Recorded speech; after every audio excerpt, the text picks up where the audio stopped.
வணக்கம். இது உங்கள் ஊடகம், தமிழர்களுக்கான ஊடகம் ஜீவா டுடே. நம்ம தமிழ்நாடு அரசியல் எந்த அளவுக்கு கீழ்மை நிலைக்கு போயிருக்கு, ஜேர்னலிசம் எவ்வளவு காமெடியாக மாறி இருக்கு அப்படிங்கிறதுக்கான ஒரு உதாரணமான நிகழ்ச்சியை பற்றி தான் பேச போகிறேன். நான் எதை பற்றி பேச போகிறேன்னு தெரியும். ஊரே காரி உமிழ்கின்ற என்ன வார்த்தையில் எனக்கு பயன்படுத்துறதுன்னு தெரியல, ரொம்ப மட்டமாக இருக்குது.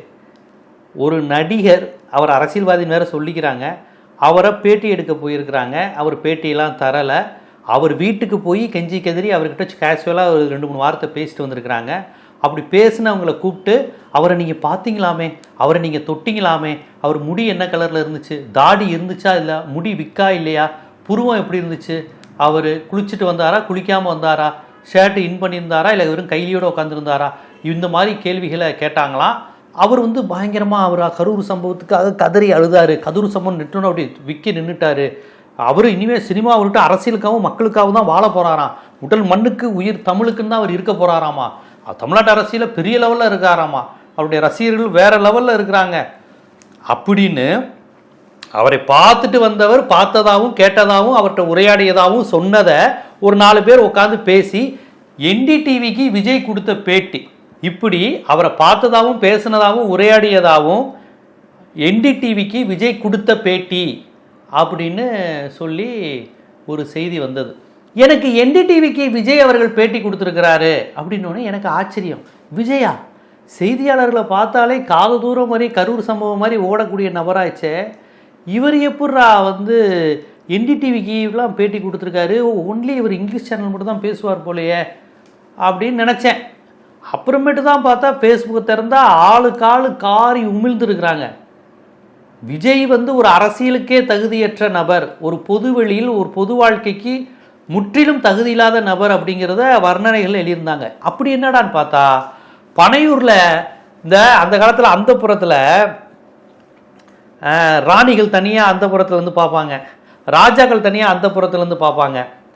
அமைச்சர்கள் மட்டும் அவ்வப்போது ஏன்னா ராஜா நல்ல போர் வீரனாகவும் நிர்வாகியாகவும் திறமையாகவும் இருக்க மாட்டாங்க. அந்த பெரும்பாலான ராஜாக்கள் அப்படி தான். சில ராஜாக்கள் நிர்வாகியாக இருக்கலாம், அது வேற. அப்போ அந்த மாதிரியான ராஜாக்கள்லாம் 24 நேரமும் அந்த புறத்துலேயே இருப்பாங்க.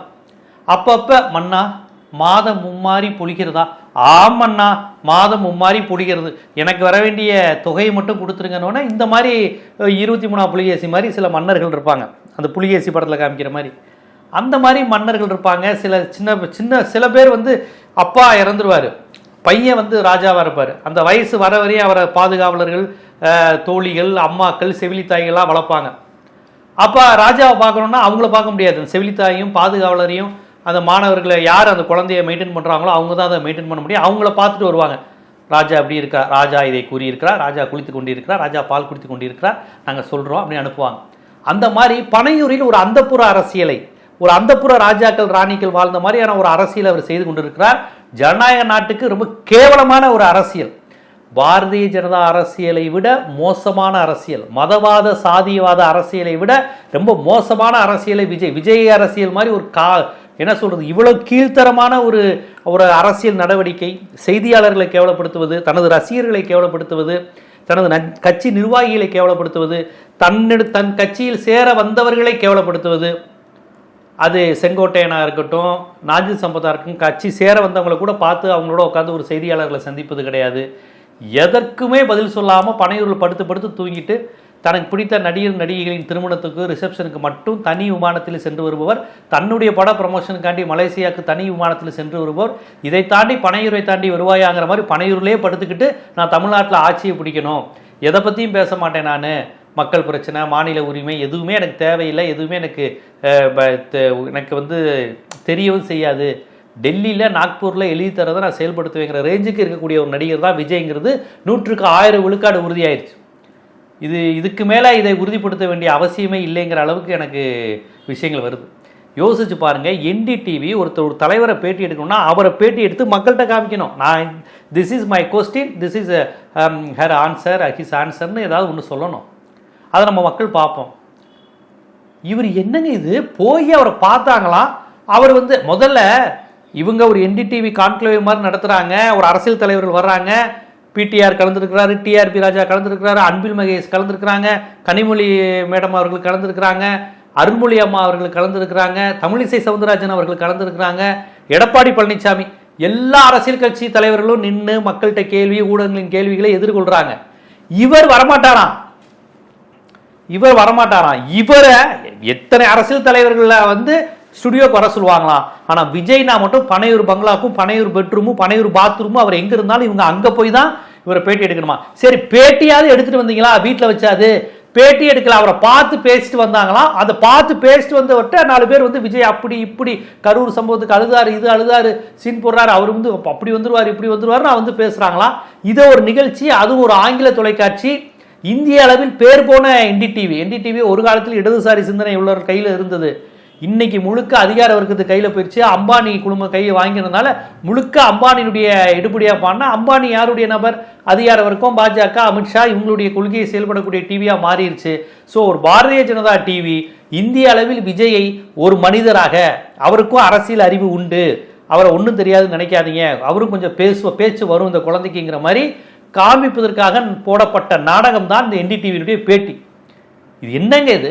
ஜெயலலிதா அம்மையாரை பார்த்துருக்கோம், கலைஞர் ஐயாவை பார்த்துருக்கோம், நம்ம ராமதாஸ் அவர்களை பார்த்துருக்கோம், வைகோ அவர்களை பார்த்துருக்கோம், விடுதலை சிறுத்தைகள் தொழில் திருமாவளவன், எத்தனை தலைவர்களை பார்த்துருக்கோம். இங்கிலீஷ் பேட்டி, தமிழ் பேட்டி, எதுவாக இருந்தாலும் வா, என்ன கேள்வி கேட்குற பதில் சொல்கிறேன், ப்ரெஸ் மீட்டா இல்லை தனியாக பேட்டி எடுக்கிறியா, எதுவாக இருந்தாலும் ரெடியாக இருக்கிற தலைவர்கள் தான் இவங்க. இப்போ நான் சொன்ன தலைவர்களை நானே பேட்டி எடுத்திருக்கேன். ஆனால் ஒரு கட்சி தலைவர், ஏன் கமலஹாசன் கூட சினிமாலேருந்து வந்தவர் தான், அவர் கூட பேட்டி கொடுத்துருக்கிறார், விஜயகாந்த் பேட்டி கொடுத்துருக்கிறார், ரஜினிகாந்த் மக்களை போறப்பெல்லாம் மக்களை சந்திப்பார், சந்திச்சுட்டு எது கொள்கையா தலை சுத்திருச்சு இப்படி சொல்லி ஒரு சர்ச்சையில சிக்கிக்குவார். ஆனால் ப்ரெஸ்ஸை பார்க்காம இருக்க மாட்டார். தான் வீட்டு வாசலில் ப்ரெஸ் பீப்புள் நிற்கிறாங்கன்னா வந்து ஏதாவது சொல்லிட்டா போவார். தீபாவளி வாழ்த்து, பொங்கல் வாழ்த்தா சொல்லிட்டு போவார். நான் யாரையும் பார்க்க மாட்டேன், மதிக்க மாட்டேன், எனக்கு தேவையே இல்லை, நான் வருவேன், நான் ஜெயிச்சிருவேன் அப்படிங்கிற இவ்வளோ ஒரு ஆணவத்தோடையும் திமிரோடையும் ஒருத்தர் திட்டமிட்டு தமிழ்நாட்டில் நாக்பூர் வளர்க்குதுன்னா அதுதான் விஜய். இது ரொம்ப அசிங்கமா இல்லை? என்னங்க இவர் இருந்தால் அந்த பொத்தி வளர்த்த மேகலை வெக்கம் விட்டு போகலைன்னு சொல்ற வடிவேல் ஜோக்கு மாதிரி விஜயை வந்து இப்படியா வளர்க்குறாங்க? வெயில் பற்றும் மழை பற்றும்னு ஒரு 53 வயசானவரை போய் ஏதோ புதுசாக பொண்ணு, இந்த பொண்ணை யாரும் பார்த்துடக்கூடாதுன்னு சொல்லி ஊரில் இருக்கிற சின்ன தம்பி குஷ்பு மாதிரி வளர்க்குறாங்க. சின்ன தம்பி படத்தில் குஷ்பில் யாரும் பார்த்துடக்கூடாது, பார்த்தா மீசி எடுத்துருவோன்னு உழைப்பாங்களா, அது மாதிரி எங்கேயுமே வராமல் இவர் அரசியல் களத்தில் நிற்க போகிறாராம், பிரச்சாரம் செய்ய போகிறாராம். இது பாஜகவின் எடுப்பு, பாஜகவின் செல்லப்பிள்ளை. பாஜக திட்டமிட்டில் தமிழ்நாட்டினுடைய திராவிட இயக்க ஒரு மரபை அழிக்கணும், தமிழ்நாட்டின் முற்போக்கு அரசியல் ஒரு பேட்டர்ன் இருக்கு, அந்த பேட்டர்னை ஒன்றும் இல்லாமல் சிதைத்து விடணுங்கிற நோக்கத்துக்காக நாக்பூரால் அனுப்பப்பட்டு உருவாக்கப்பட்டு மிரட்டப்பட்ட நபர் தான் விஜய் அப்படிங்கிறது தெல்ல தெளிவாது. ஒரு இங்கிலீஷ் மீடியா இப்படி அங்கே பேட்டி எடுக்கும். இது என்ன கொடுமைனே தெரியல. எனக்கு தெரிஞ்ச ஆஃப் கேமரால ஒரு இன்டர்வியூங்க, ஒரு விஷுவல் மீடியால ஆஃப் கேமரா இன்டர்வியூ. நான் பார்த்ததை பார்த்தேன், கேட்டதாக உணர்ந்தேன். தாப்பாண்டியன் அவர்கள் வந்து அப்போலோல மறைந்த முதலமைச்சர் ஜெயலலிதா அம்மையார் வந்து உடல்நிலை சரியில்லாமல் இருந்தாங்க. அப்போ சிஆர் சரஸ்வதி அம்மா பார்த்தேன், அம்மா சூப்பராக இருக்காங்க, இட்லிக்கு இந்த சட்னி வச்சு கேட்டாங்க, கொத்தமல்லி சட்னி இல்லையான்னு திட்டினாங்க, அப்புறம் தேங்காய் சட்னி மட்டும்தான் இருந்தது, அப்புறம் மிளகாய் சட்னி வச்சோன்னு அவங்க சொன்னது எல்லாம் பொய்ன்னு பின்னாடி திண்டுக்கல் சீனிவாசன் சொன்னார். அது மாதிரி இது எவ்வளோ காமெடியாக இருக்குது பாருங்கள். அதுவாது ஜெயலலிதா அம்மையார் யாரையும் பார்க்க முடியாத நிலையில் இருந்தாங்க. மெடிக்கல் ரூல்னு ஒன்று இருக்குது. ஒரு லேடி, ஒரு செலிபிரிட்டி, அவங்கள வந்து நம்ம வந்து ஒரு மெடிக்கல் ட்ரெஸ்ஸில், அந்த மாதிரி ஒரு ப்ளூ கலர் ட்ரெஸ்ஸில் அந்த கம்பீரமாக பார்த்த ஒரு பர்சனாலிட்டி அப்படி பார்க்கக்கூடாது, இப்படி நிறைய விஷயங்கள் சொல்லி சமாளித்தாங்கன்னு வச்சுக்கோங்களேன். அது எப்படி ஜெயலலிதா அம்மையாரை பார்க்க முடியும்? அந்த ஃபோட்டோவை எப்படி வெளியிட முடியும்? எப்படி இருந்து அம்மையார் நோயாளி மாதிரி படுத்திருக்கிற ஒரு இதை வெளியிட முடியுமா? அது ஒரு பெண் தலைவர் அல்லவா அப்படின்லாம் காரணம் சொன்னாங்க. அப்படி இருந்து வெற்றிவேல் அவர்கள் ஒரு வீடியோ வெளியிட்டாருன்னு வச்சுக்கோங்க, அது வேற. அப்போ அந்த சூழல் நடந்தப்ப ரிச்சர்ட் பீலே வந்தார், வைகோ வந்தார், ராகுல் காந்தி வந்தார், திருமாவளவன் வந்தார், எல்லாருமே வந்தாங்க. தாப்பாண்டியன் வந்துட்டு சொன்னார், என்னங்க பார்த்தீங்களாங்க அந்த அம்மா ஃபோட்டோ எதுவுமே தெரிய மாட்டேங்குது, கலைஞர் வேற அந்த அம்மாவோட உடல்நிலை குறித்து கேள்வி கேட்குறாரு, அந்த அம்மாவுடைய ஃபோட்டோ வெளியிடணும்னு எதிர்கட்சி தலைவர் கேள்வி கேட்குறாங்க, என்னங்க நடக்குது? இல்லை கவர்னரே வந்துட்டு போயிட்டு பார்த்துட்டு நல்லா இருக்காங்க சொல்கிறாங்க, என்னதாங்க நடந்துச்சு? தாப்பாண்டியன் சொன்னார், அவர் பார்த்தேன், நலமாக இருக்கிறார். நீங்கள் பார்த்தீங்களா? நான் பார்க்கவில்லை, பார்த்தவர்கள் பார்த்ததை கூறியதை உங்களிடம் கூறுகிறேன் அப்படின்ட்டு போயிட்டார். கிட்டத்தட்ட அவர் போட்டு கொடுத்துட்டு போனார். அந்த அம்மாவை யாருமே பார்க்கல, எல்லாருமே நல்லா இருக்குன்னு சொல்கிறாங்க. நாங்களும் அப்படி கேட் வரையும் போயிட்டு என்ன அந்த அம்மா நல்லா இருக்காங்க கிளம்பு அப்படிங்கிற மாதிரி கைகட்டி அனுப்புகிறாங்க அப்படிங்கிறத கிட்டத்தட்ட போட்டு உடைத்தவர் இந்திய பொதுவுரிமை கட்சியினுடைய மூத்த தலைவர் மறைந்த தாப்பாண்டியன் அவர்கள் தான். அது அப்போலோ அளவுக்கு அவங்க இருந்தப்ப இந்த மாதிரியான விஷயங்கள் நடைபெற்றது. வெளியே காமிக்கக்கூடாது நடந்துச்சு அப்படி இப்படின்னு என்னென்னவோ சொல்கிறாங்க.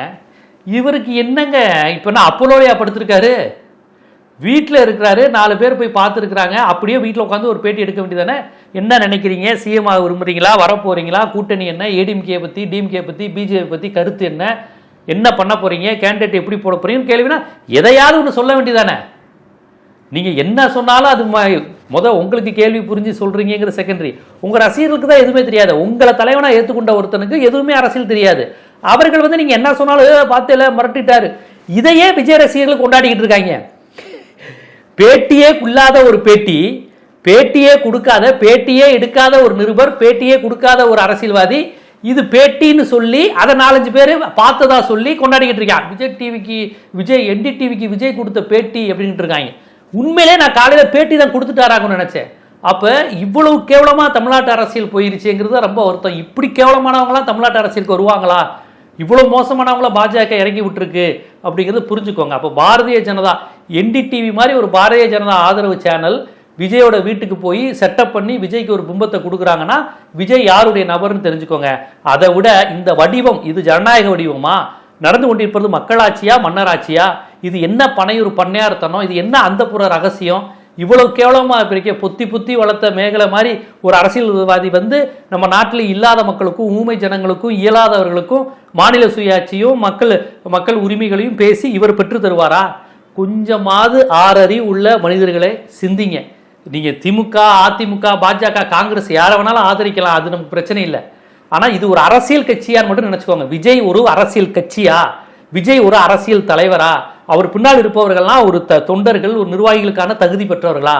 யோசிச்சு பாருங்க. ரொம்ப ஒரு மோசமான ஒரு வலதுசாரி ஒரு பாசிச வடிவத்தின் இன்னொரு வடிவமாக ஒரு மக்களுக்கான அரசியல் பேசாத ஒரு மன்னரை கொண்டாடுகிற மனநிலையை திட்டமிட்டு டெல்லி நாக்பூர் தமிழ்நாட்டில் உருவாக்குது. அந்த பொம்மை, அந்த களிமண்ணுக்கு பேர் தான் விஜய் அப்படிங்கிறத இந்த NDTV நாடகத்தின் மூலமாக நீங்கள் தெரிஞ்சுக்கோங்க.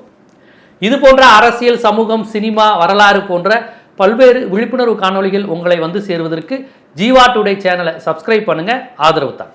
நன்றி.